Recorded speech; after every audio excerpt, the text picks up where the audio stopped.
Hello everyone. आज हम बात करेंगे इक्विलिब्रियम के बारे में। थर्मोडायनेमिक्स में इसका क्या मतलब होता है, थर्मोडायनेमिक्स में इसकी इम्पोर्टेंस क्या है, ये सारा हम पढ़ेंगे। इक्विलिब्रियम का मतलब होता है स्टेट ऑफ बैलेंस, मतलब जब किसी सिस्टम में टाइम के साथ कोई चेंज ना आए उस स्टेट को बोलते हैं equilibrium state.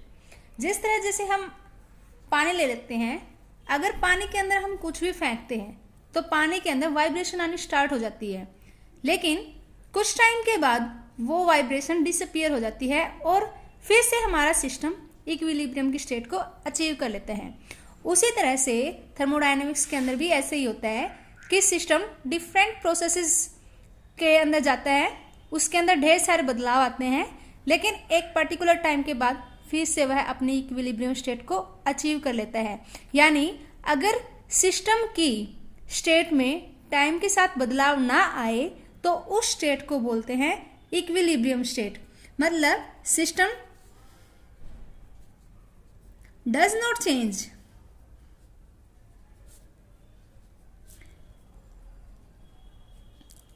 It's state with time.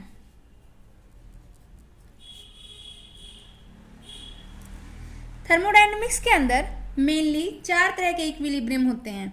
First is mechanical equilibrium.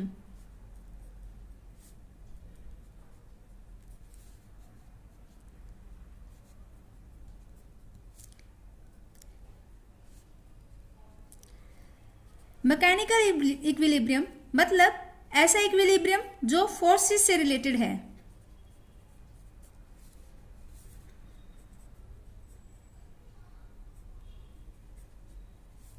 मतलब मान लेते हैं हमारे पास एक ऑब्जेक्ट है जो फ्रीली ऊपर से गिर रहा है, तो हमें पता है जब भी कोई ऑब्जेक्ट ऊपर से गिरता है तो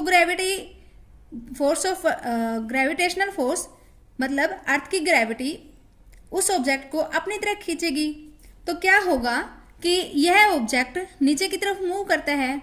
जब यह अर्थ के सरफेस पे पहुंच जाता है तो यह किसी प्रकार का मोशन शो नहीं करता। ठीक है, अब मतलब यहाँ पे इसकी अपवर्ड फोर्स और डाउनवर्ड फोर्स दोनों की दोनों क्या है, बैलेंस फॉर्म में है।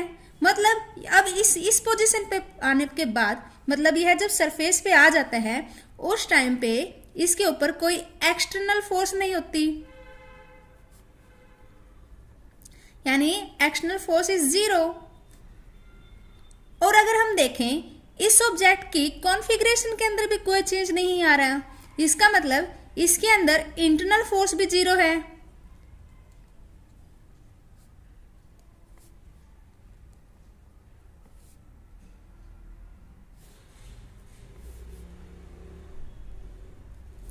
मतलब कोई भी सिस्टम मैकेनिकल इक्विलिब्रियम में कब होगा, जब उसके अंदर कोई अनबैलेंस फोर्स ना हो, ना तो उस सिस्टम के अंदर खुद कोई अनबैलेंस फोर्स हो और ना ही एक्सटर्नली उसके ऊपर कोई फोर्स लग रही हो, तब हम बोलेंगे कि सिस्टम मैकेनिकल इक्विलिब्रियम में है। If no unbalance force among different part of system and between system and surrounding then system is called in mechanical equilibrium. Second जो इक्विलिब्रियम होता है वो है थर्मल इक्विलिब्रियम।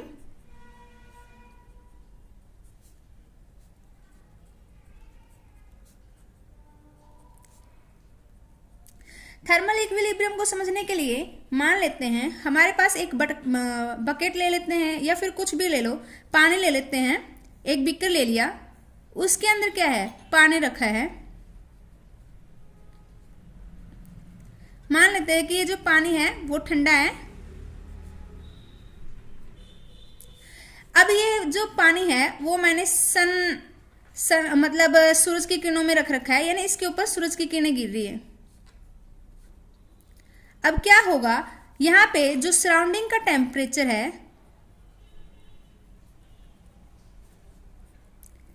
वो लार्जर है इस पानी के टेम्परेचर से। इसका मतलब यहाँ पे कुछ ना कुछ एनर्जी का ट्रांसफर होगा और एक स्टेज के बाद वाटर का टेम्परेचर और सराउंडिंग का टेम्परेचर दोनों इक्वल आ जाएंगे। तब हम बोलेंगे कि ये सिस्टम थर्मल इक्विलिब्रियम में है। अगर हम इसके डिफरेंट पार्ट की भी बात करेंगे तब इसके डिफरेंट पार्ट में भी इसके डिफरेंट पार्ट का टेम्परेचर भी सेम रहेगा। यानी हम कह सकते हैं if there is no temperature difference और temperature gradient among different part of system और between system and surrounding then the system is called in thermal equilibrium. Third जो इक्विलिब्रियम है वो है केमिकल इक्विलिब्रियम।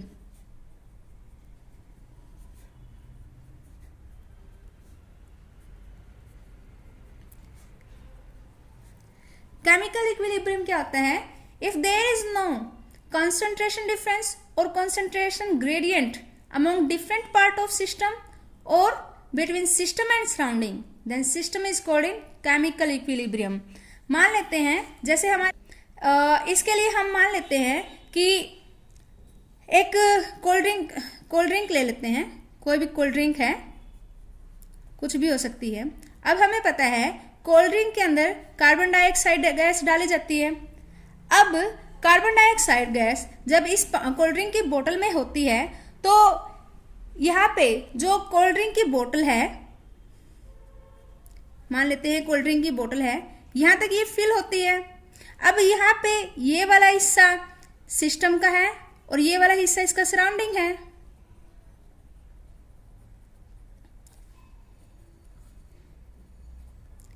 सिस्टम क्या है? यहाँ पे कोल्ड ड्रिंक है और यहाँ पे जो इसका खाली हिस्सा वो सराउंडिंग है।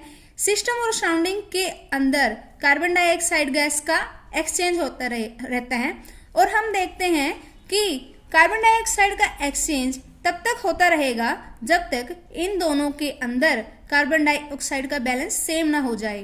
तो उस स्टेट पे ये सिस्टम केमिकल इक्विलिब्रियम में होएगा। नेक्स्ट जो है वो है थर्मोडायनेमिक इक्विलिब्रियम।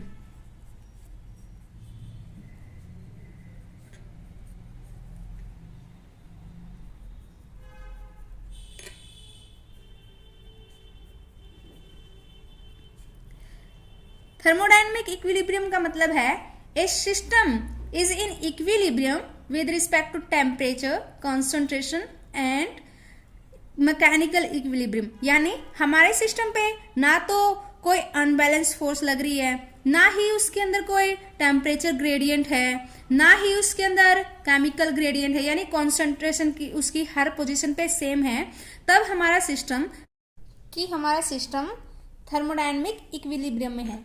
नेक्स्ट जो टर्म हम डिस्कस करेंगे वो है extensive intensive variables.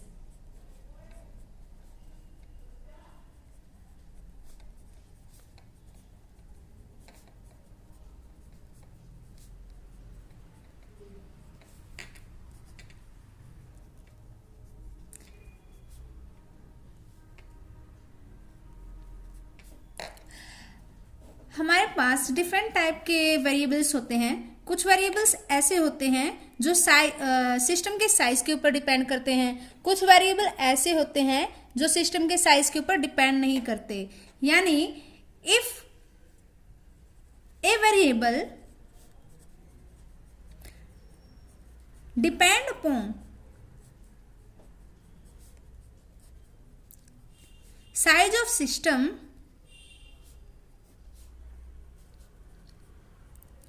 then this variable is known as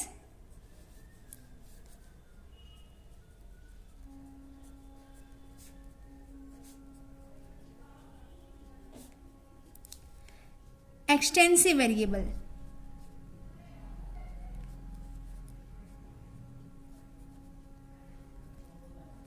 मतलब अगर किसी वेरिएबल की वैल्यू किसी भी सिस्टम के साइज के ऊपर डिपेंड करती है, उस वेरिएबल को बोलते हैं हम एक्सटेंसिव वेरिएबल।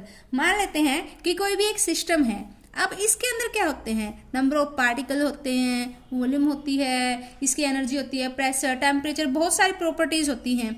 मतलब वो वेरिएबल जिनकी वैल्यू साइज के ऊपर डिपेंड करे वो एक्सटेंसिव वेरिएबल हैं, और वो वेरिएबल जिनकी वैल्यू साइज के ऊपर डिपेंड ना करे उनको बोलते हैं इंटेंसिव वेरिएबल। यानी हमारे पास वेरिएबल कौन से होते हैं? जैसे नंबर ऑफ पार्टिकल्स हैं, वॉल्यूम है, मास है, प्रेशर है, टेम्परेचर है, ये ढेर सारे वेरिएबल्स होते हैं। अब मान लेते हैं इसके अंदर पार्टिकल्स की देखते हैं।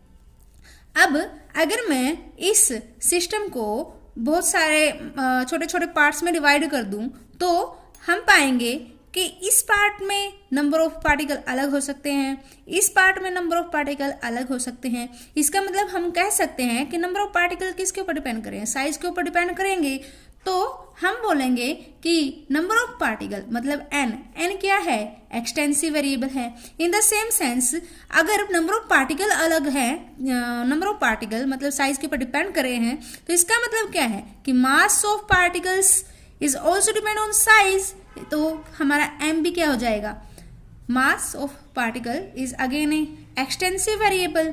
अब बात करते हैं वॉल्यूम की। अब मैंने इस सिस्टम को डिफरेंट पार्ट में क्या कर रखा है, डिवाइड कर रखा है। हर पार्ट की क्या है, वॉल्यूम अलग अलग है, यानी सिस्टम की वॉल्यूम डिपेंड करती है सिस्टम के साइज के ऊपर। तो हमारा वॉल्यूम भी क्या हो जाएगा, एक्सटेंसिव वेरिएबल हो जाएगा। यहाँ पे ढेर सारे वेरिएबल्स हैं जो एक्सटेंसिव वेरिएबल हैं और वो आप लोगों को याद रखने पड़ेंगे, जैसे number of particle, mass, volume, internal energy, entropy, Helmholtz free energy, enthalpy, Gibbs free energy, heat capacity etcetera. ये सारे के सारे वेरिएबल एक्सटेंसिव वेरिएबल है, यानी ये डिपेंड करते हैं साइज ऑफ सिस्टम। ये आपको याद करने हैं। अब हमारे पास कुछ वेरिएबल होते हैं जो साइज के ऊपर डिपेंड नहीं करते, उन वेरिएबल को बोलते हैं इंटेंसिव वेरिएबल, यानी the variable whose value does not depend upon size of system, that variable is known as intensive variable. For example, temperature, pressure, chemical potential, mass density। अब देखो मास तो एक्सटेंसिव वेरिएबल है, but अगर मैं बात करूं मास per unit volume, वो क्या रहेगा, हर जगह सेम रहेगा, वो डिपेंड नहीं करेगा साइज के ऊपर। इसलिए mass density is intensive variable. Particle density, specific heat, CP और सीवी। यहाँ पे सीपी है specific heat at constant pressure, CV है specific heat at constant volume. ये सारे के सारे हैं इंटेंसिव वेरिएबल, यानी वो वेरिएबल जिनकी वैल्यू साइज के सिस्टम के साइज के ऊपर डिपेंड ना करे, उन वेरिएबल को बोलते हैं इंटेंसिव वेरिएबल। और ये है एक्सटेंसिव।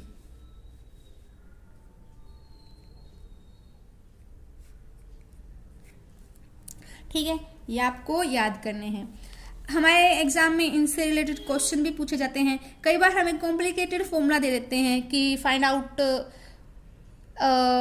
कि कोई भी गिवन फंक्शन है वो एक्सटेंसिव है या इंटेंसिव है। तो ये चेक करने के लिए आपको क्या करना पड़ेगा कि जितने भी एक्सटेंसिव वेरिएबल हैं, एक्सटेंसिव वेरिएबल को चेंज करना है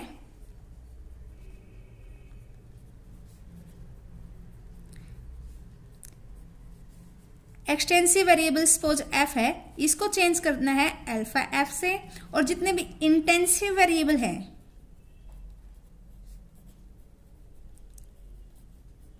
उनको चेंज करना है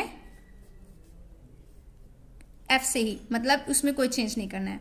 अगर हमारा सपोज कर लेते हैं, जैसे हमें यही चेक करना है कि check out mass density extensive है या इंटेंसिव है।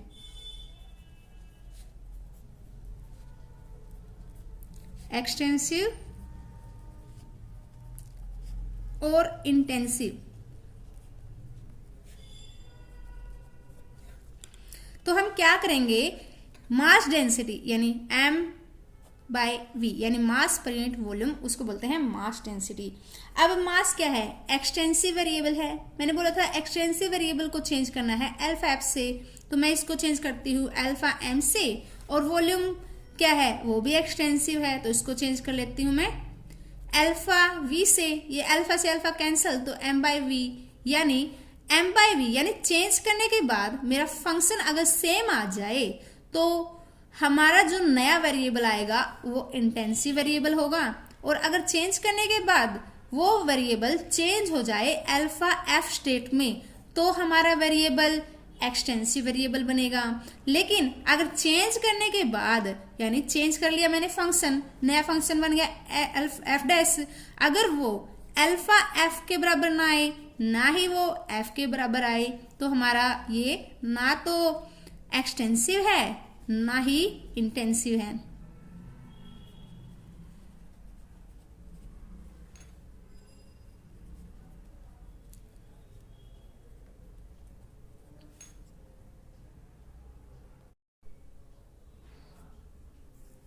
CSIR नेट 2018 में एक प्रॉब्लम पूछी गई थी जिसमें हमें चेक करना था कि कोई भी गिवन वेरिएबल है, दो वेरिएबल दे रखे थे, वो एक्सटेंसिव थे या इंटेंसिव थे, ये चेकआउट करना था। तो ये प्रॉब्लम ऐसे थी, which of the following statements concerning the coefficient of volume expansion alpha and the isothermal compressibility K of a solid is true, यानी डिफरेंट स्टेटमेंट दे रखी थी, वो चेकआउट करनी थी कि कौन सी स्टेटमेंट ट्रू है। अब यहाँ पे दो कोफिशिएंट दे रखे हैं, एक तो है कोफिशिएंट ऑफ वॉल्यूम एक्सपेंशन और एक है आइसोथर्मल कंप्रेसिबिलिटी। पहले आप लोगों को इनके बारे में पता होना चाहिए, तभी आप इस प्रॉब्लम को सोल्व कर सकते हैं। पहले बात करते हैं volume expansion, coefficient of volume expansion।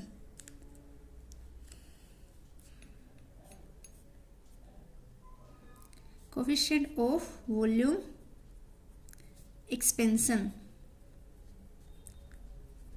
Alpha. अब देखिए, हमें पता है कि कोई भी अगर हम मेरे पास एक सॉलिड है, ठीक है, अगर मैं सॉलिड का टेम्परेचर इंक्रीज करती हूँ तो कुछ टाइम के बाद इसकी वॉल्यूम सपोज वी है, कुछ टाइम के बाद इसकी वॉल्यूम के अंदर क्या आ जाता है, इंक्रीमेंट आ जाता है, यानी वॉल्यूम पहले के इन मुकाबले बढ़ जाती है। सपोज कर लिया टेम्परेचर इंक्रीज करने के बाद, पहले इसका टेम्परेचर T1 था, उसके बाद मैंने इसका टेम्परेचर इंक्रीज कर दिया और फाइनल टेम्परेचर इसका T2 कर दिया। तो जैसे ही हम इस सॉलिड को टेम्परेचर, मतलब इसका टेम्परेचर बढ़ाते हैं तो इसकी वॉल्यूम इंक्रीज हो जाती है। सपोज इसकी वॉल्यूम V1 से इंक्रीज होगी V2 में, तो हम पाएंगे कि change in volume is directly proportional to initial volume and directly proportional to change in temperature. अगर हम इन दोनों फॉर्मूलाज को कंबाइन करते हैं, सॉरी दोनों इक्वेशन को अगर मैं कंबाइन करती हूँ, तो change in volume is directly proportional to VdT। अगर मैं इस डायरेक्टली प्रोपोर्शनैलिटी को रिमूव करती हूँ तो इसकी जगह एक कांस्टेंट आएगा, dV is equal to alpha VdT। ठीक है, यहाँ पे ये प्रोपोर्शनैलिटी का साइन है, बट यहाँ पे ये अल्फा है, यानी अल्फा यहाँ पे प्रोपोर्शनैलिटी कांस्टेंट है, और अल्फा को बोलते हैं हम कोफिशिएंट ऑफ वॉल्यूम एक्सपेंशन। ठीक है, अब यहां से अल्फा की वैल्यू क्या आ जाएगी, dV 1/v dV/dt। तो ये रहेगी हमारी वैल्यू, यानी volume coefficient of volume expansion क्या होता है। नेक्स्ट है हमारा isothermal compressibility.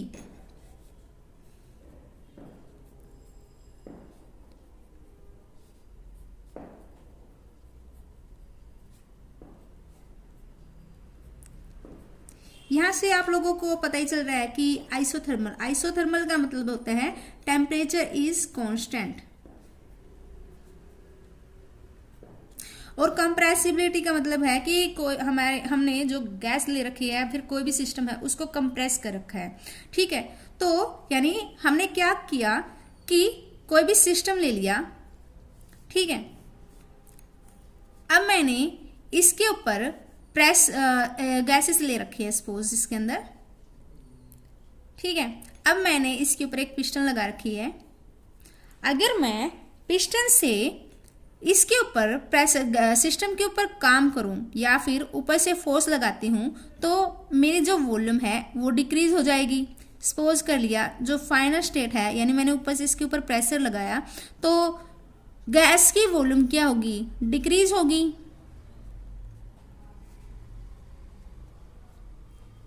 Change in volume क्या है, dV है। Then we found that change in volume dV is directly proportional to change in pressure and dV is directly proportional to initial volume. अगर मैं इन दोनों इक्वेशन को combine करती हूँ तो dV is equal to VdP. ठीक है, यहाँ पे प्रोपोर्शनैलिटी कांस्टेंट K ले लेते हैं और d यहाँ से K, यहाँ पे एक नेगेटिव साइन रखेंगे, यानी dV is equal to minus of KVdP. यहाँ पे नेगेटिव साइन इसलिए यूज किया है क्योंकि यहाँ पे वॉल्यूम डिक्रीज हो रही है, यानी कंप्रेस करें हम सिस्टम को. और यहाँ पे जो K है वो है प्रोपोर्शनैलिटी कांस्टेंट और इसको बोलते हैं isothermal compressibility constant, coefficient of isothermal compressibility भी बोल सकते हैं.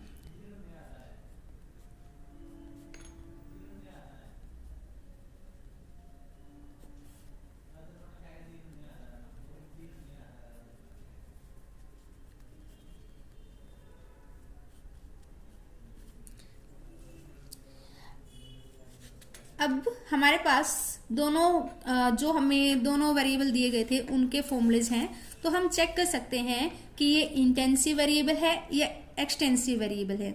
अब हमारे पास जो फर्स्ट फॉर्मूला है यानी कोफिशिएंट ऑफ वॉल्यूम, अब हमारे पास अल्फा और वी दोनों के ही फॉर्मूले आ चुके हैं.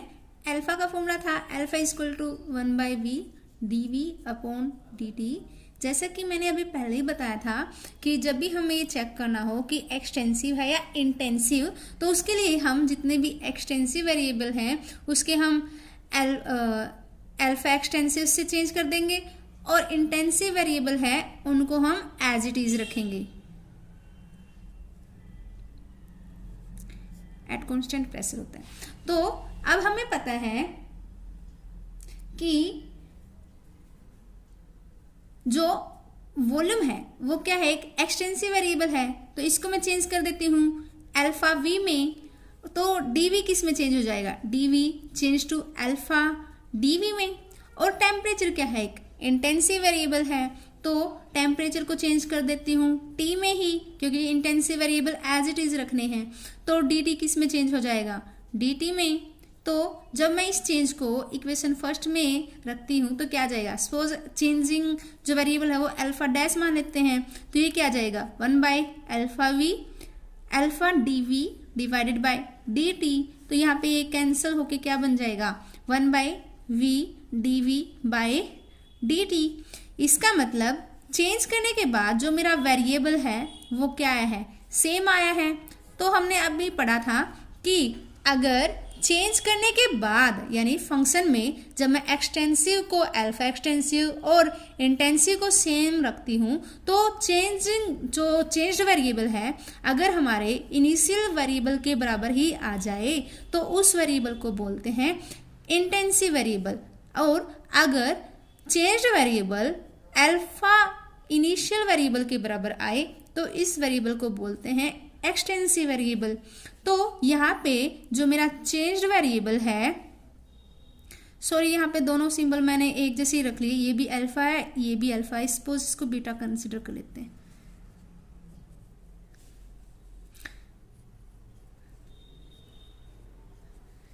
ठीक है, तो अब यहाँ पे जो चेंज्ड वेरिएबल है वो इनिशियल वेरिएबल के बराबर आ गया, तो हमारा अल्फा क्या है, एक इंटेंसिव वेरिएबल.